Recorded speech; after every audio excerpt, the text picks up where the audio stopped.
Hello, everyone, and welcome to the White House. We're here for a very special live chat with Dr. Sally Ride, the first American woman in space.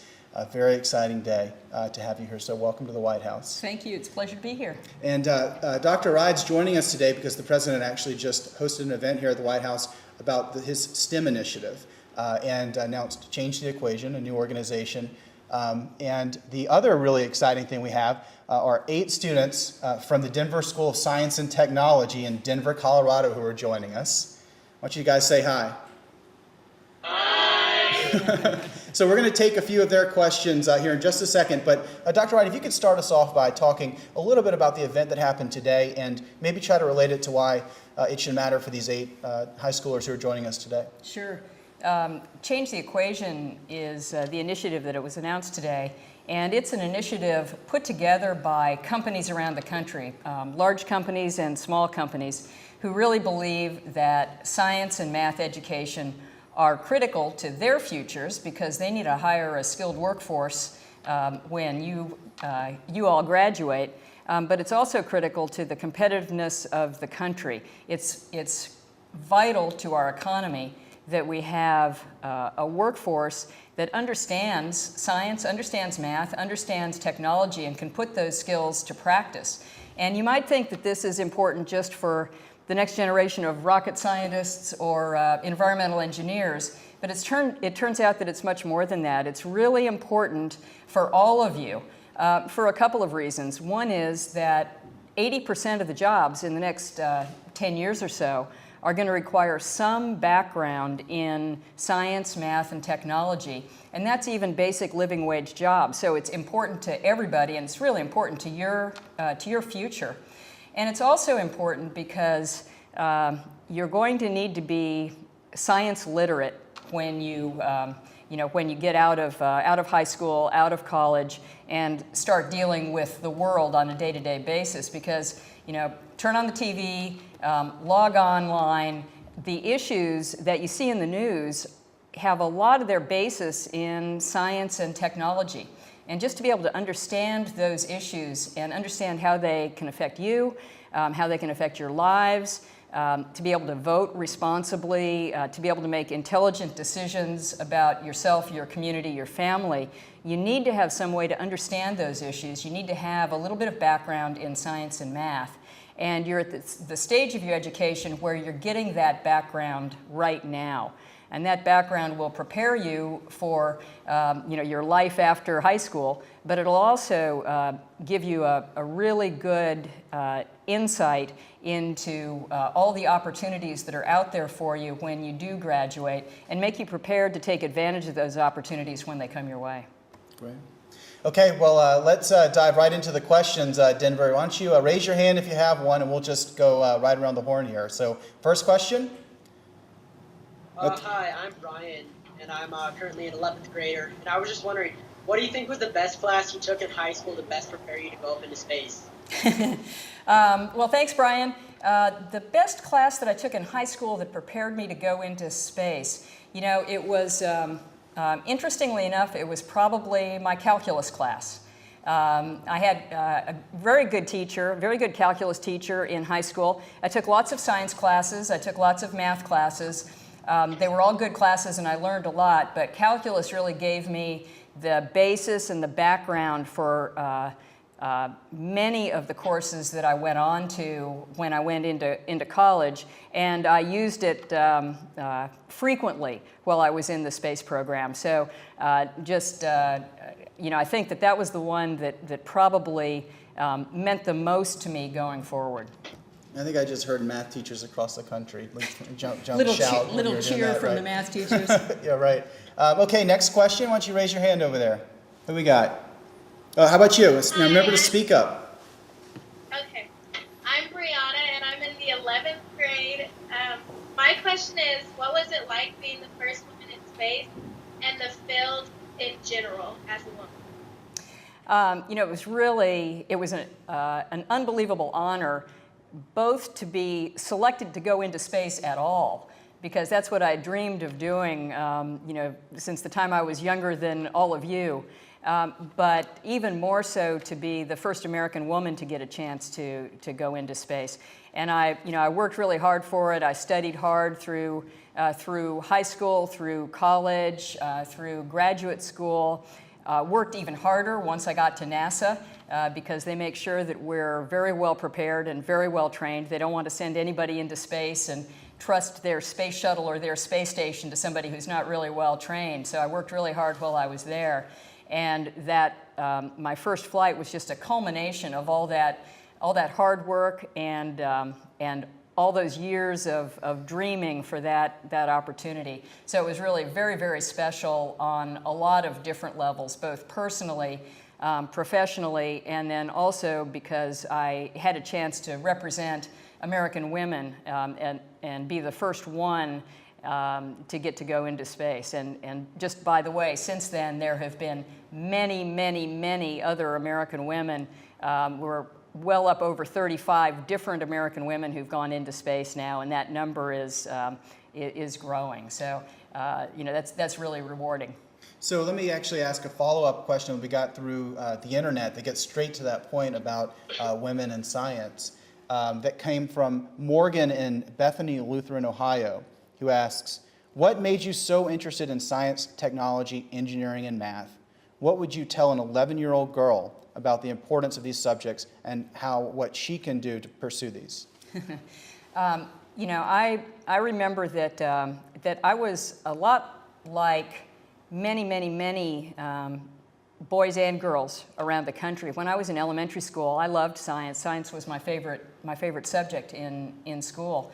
And there was not one particular thing that triggered it. There was not one particular area of science that I was interested in. I liked asking questions. I was curious about the world. I was curious about whether there might be life on Mars. I was curious about all those points of light up in the sky. I was curious about what was growing in the riverbed near our house.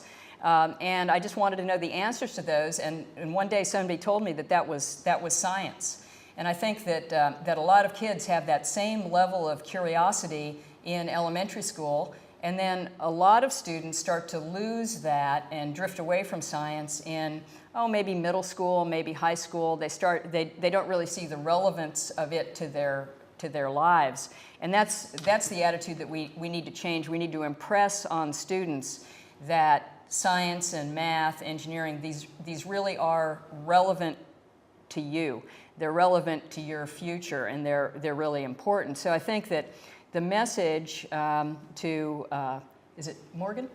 Yes. Yep. The message to Morgan is that you're at exactly the right age to really start diving in to math and to science, to explore the different subjects.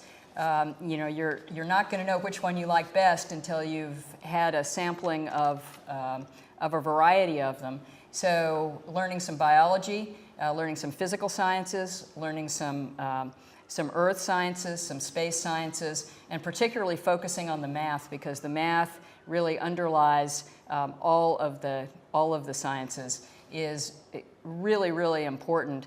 And I think that I touched on some of the reasons that it's important, but it's important for your future no matter what career you choose to go into.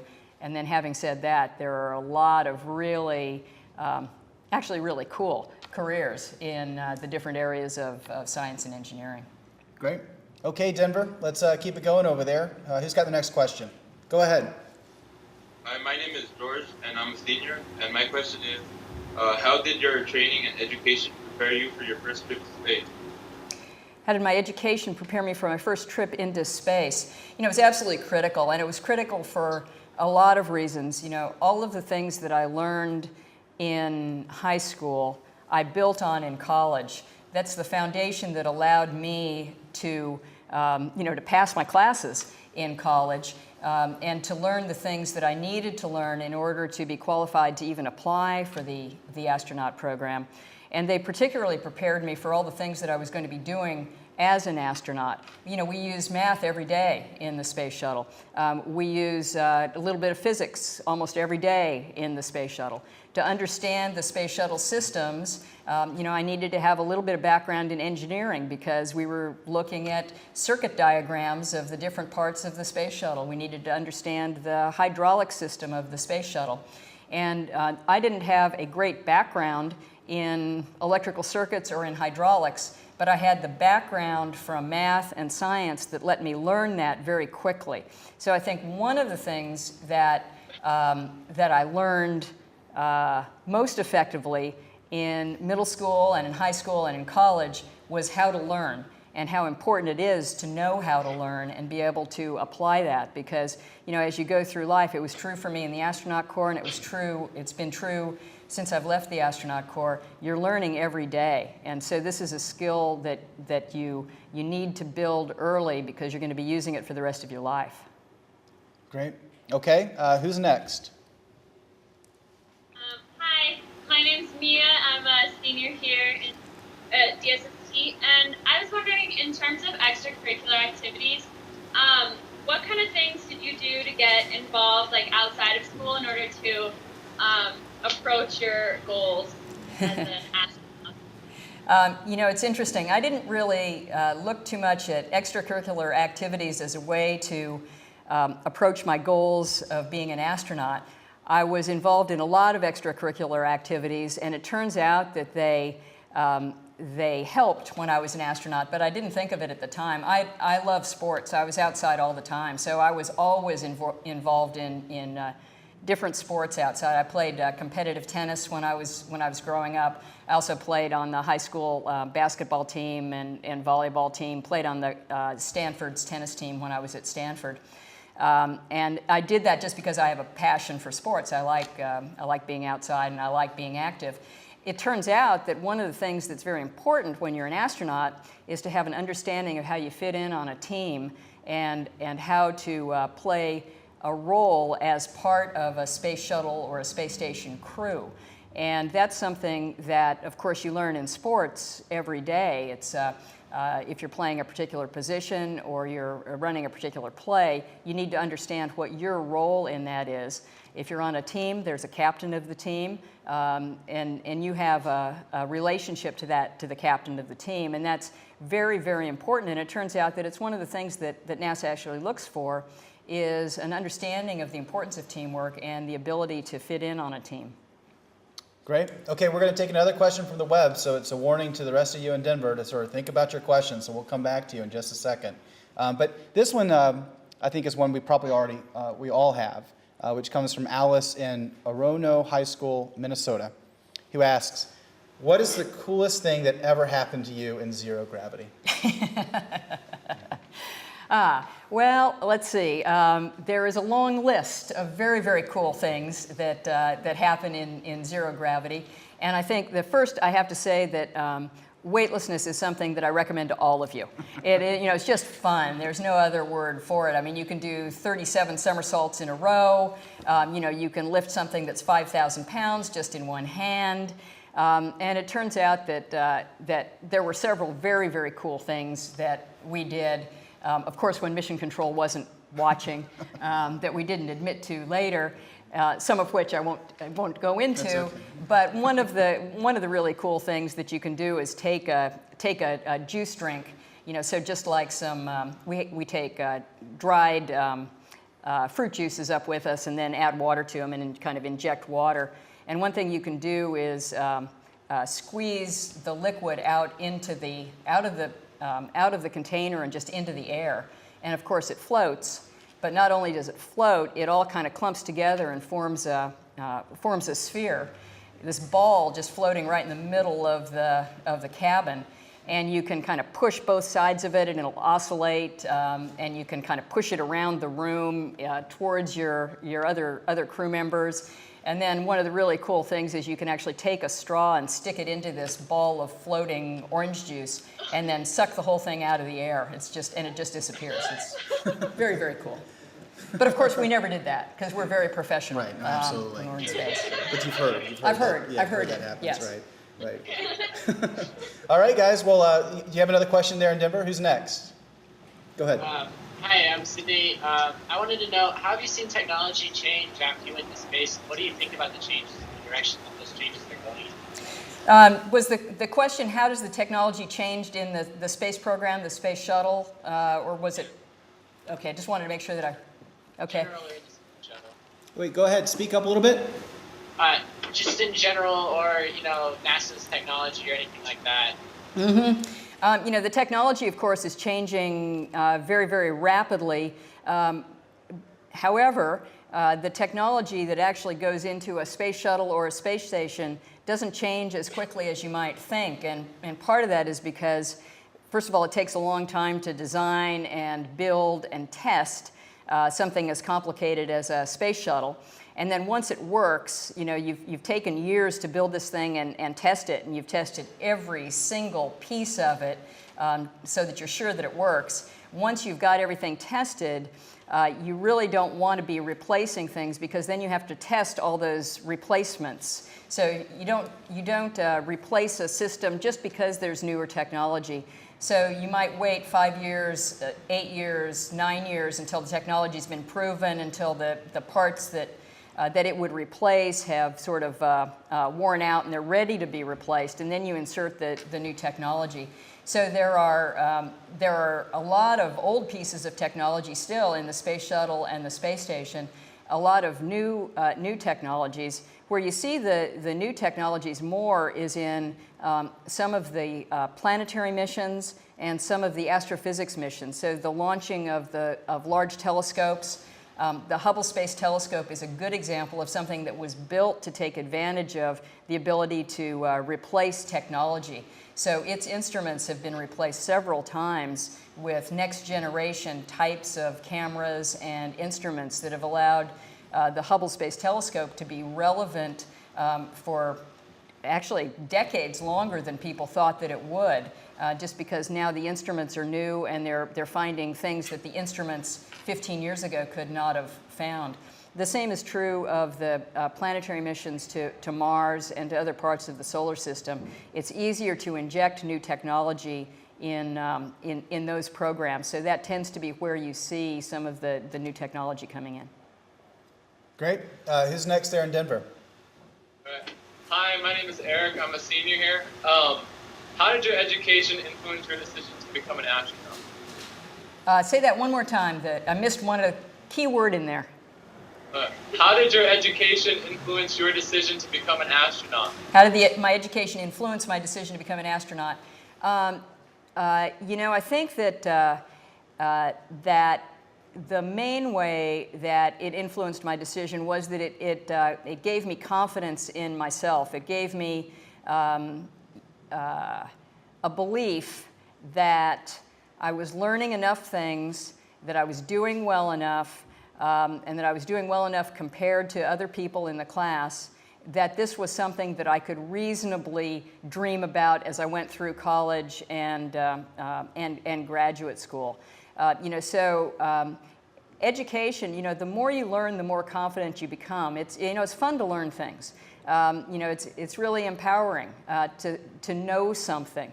And I think that's the thing that I got most out of my education, was just this confidence that there were a lot of things in the world that I didn't know, which meant a lot of opportunity to learn. But there were also a lot of things that I had learned in middle school, in high school, and then on into college. And there were a lot of things that I didn't understand, but there were also a lot of things that I did understand.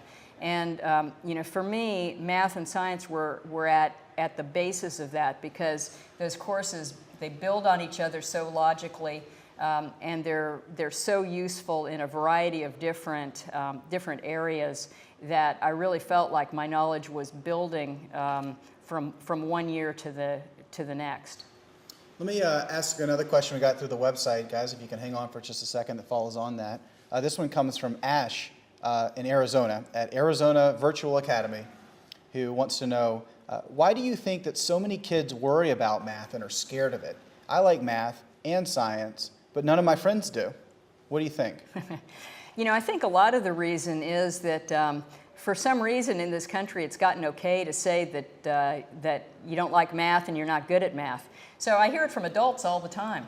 You know, I hear adults say they can't balance their checkbook, they were never good in math, they didn't like math, hope to never do math, and you know, that's just not helpful. I mean, you know, adults don't go around saying, I can't read, I never like to read, I don't read, and I think that culturally it's gotten okay to say that you don't like math. It's kind of become cool to say that you don't like math, and we need to counter that. We need to get back to an understanding of how that, you know, that math these days it's just as fundamental as reading is. It's a tool that you're going to be using all your lives, and today literate people need to be able to read, but they also need to be able to calculate. They need to be able to analyze, and so you know, we really need to change the language and change the discussion around that, because you know, what I've found with math is that a lot of people, when they start learning math, they're already predisposed to be scared of it because of what they've heard. They've heard that maybe it's hard, they've heard people don't like it, they've heard their parents weren't good at it, whatever they've heard. And so they think that, well, maybe, you know, maybe this is going to be too hard for them, maybe they're not going to enjoy it. When it's just like everything, you have to put a little time into it. And once you start putting some time into it and you start understanding how to do these problems, then it can actually be quite a bit of, you know, it can be a lot of fun to be able to tackle a problem and solve it and understand the process that you use to solve it. So I think that, that a lot of it is, you know, just the attitude that we've managed to develop as a society over the last, you know, 10, 15, 20 years that says, you know, math is hard and it's okay to not like math. Well, you know, math isn't any harder than a lot of other subjects, and like a lot of other subjects, you have to put a little time in to learn it, but once you do, it's really rewarding. Great. Okay, Denver, we have 2 people left, is that right? Great. Okay, so let's get through those. Okay, so I'm Flora and I'm also a senior here. And my question is kind of based off on Ash. Did you ever think of giving up your dream because of other people saying they didn't like this or that? Like, were you influenced by what other people said to give up? Or no? Could you repeat that one more time, maybe a little louder? Okay, so did you ever think of giving up on your dream because of people around you influencing you or things like that? You know, I did think about giving up on my dreams. I think, you know, everybody goes through periods where they sort of question themselves. They start to maybe lose a little self-esteem, lose a little self-confidence. I did when I was, you know, in 9th grade, 10th grade. I was lucky because I had, you know, my parents were very supportive and very encouraging, but maybe even more important, I had a couple of teachers who spent some time with me to help me build my my confidence in myself, rebuild my self-confidence. And that was really important because, you know, it's just really natural to, you know, have a down day or a down week or, you know, a bad, you know, just a bad semester. And you need to be able to get over that and realize that, you know, tomorrow's a new day and you need to dig back in. So I did have those periods, you know, where I just wasn't sure that I was going to be able to do what I wanted to do. But I had support around me, and both supportive, you know, friends who helped me, and you know, who I could do things with and talk to, and also a couple of very, you know, very good teachers who spent some time with me. Great. Okay. How about let's take the last question from Denver. Okay, so hi, my name is Nestle, and I'm a junior. So my question was there any part of your education which you think, or something that was missing in your education which might have helped you better where you are now? You know, that's a good question, and I'll answer it maybe in a little bit different way. It turns out that there was a part of my education that was, that I didn't really plan, that you might think was almost a tangent to what I was studying, that turned out to be really helpful. And it was while I was in college, you know, I got kind of tired of taking only math and science courses, because that's pretty much what I was taking. I was taking, you know, a lot of math courses and a lot of different science courses. I was a physics major in college, but I also took chemistry and biology. And, you know, just to, you know, kind of keep my sanity and have a little bit of a change, I started taking an English course here or there. And it turns out that I really liked it, and I ended up taking more and more English courses, so that I was taking about an English course a quarter. And it turned out to be, much to my surprise, very, very helpful. And again, it was helpful because NASA, well, scientists and engineers in general need to be able to communicate. If you've discovered some neat new effect in science, but you can't communicate to people what it is, it doesn't help you too much. So being able to communicate is really important in science and engineering. And who knew? I didn't know that when I was studying math and science physics. But it turns out that it's also really important to be an astronaut. So I talked a little bit about how important it is to be able to collaborate as part of a team. It's also really important to be able to communicate.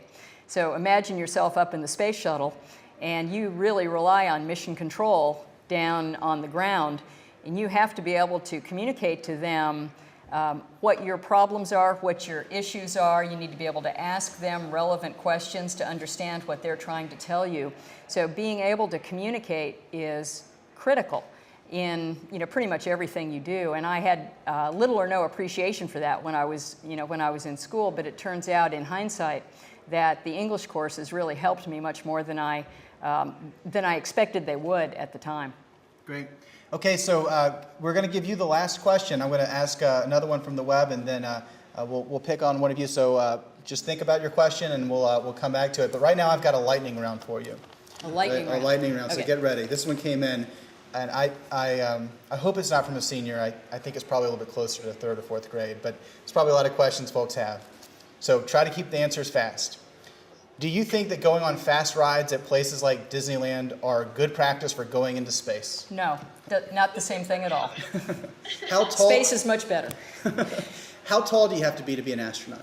I believe it's 5 feet tall. 5 feet tall. Anything over 5 feet and anything less than 6'5".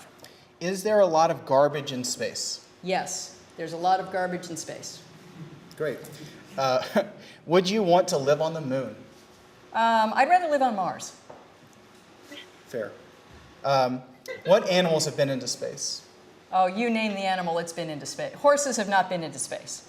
But any small animal that you never want to be associated with has probably been into space. Is it good for pets to go into space?